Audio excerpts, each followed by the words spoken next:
A typical working pattern for most people means they are likely to have many different jobs during their working lifetime. It is also common to have various pension arrangements from the time in each job. So people can end up with multiple pension pots scattered around and without any form of joined-up strategy towards them. This is because the pensions have not been coordinated around a specific approach, but simply accumulated with jobs. This, or something similar, may represent your position, and if it does, you may wish to consider consolidating your pensions. Pension consolidation is when you decide to bring your pensions together into one plan. This can be attractive and comes with several possible advantages. The first advantage is that everything in one place could make things clearer, easier to manage and control. Secondly, you could save on costs or charges if you can transfer from higher cost schemes to a lower cost one.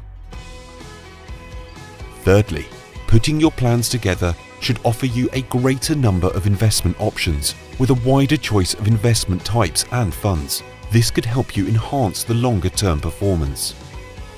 It is always worth looking carefully at both charges and performance, as any improvement can have major impact. Take the example of a pension which has £10,000 as its current value, with charges attached to it of 2% per year. In the future, it produces an investment return of 4% per year.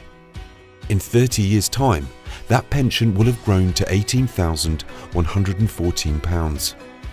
Now compare this to another £10,000 pension, which grows at 6%, with charges of 1.5% per year.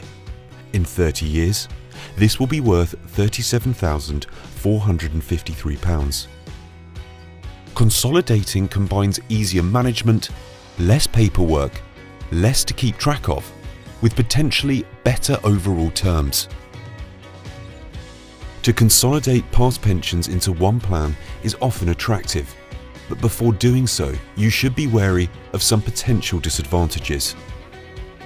If any of your pensions were a defined benefit pension scheme, they would probably have a minimum or guaranteed income at retirement, which is difficult to replace, and you should generally be very cautious about moving this type of pension. In a similar way, some older schemes, regardless of their type, may have other forms of guarantee, which could be valuable.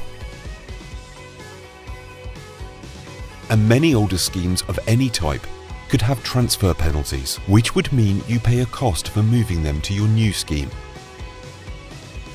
You will note that this is not a simple decision because the devil is in the detail, and whether to transfer any pension, whether consolidation is a good or bad idea, is very much dependent on your specific circumstances.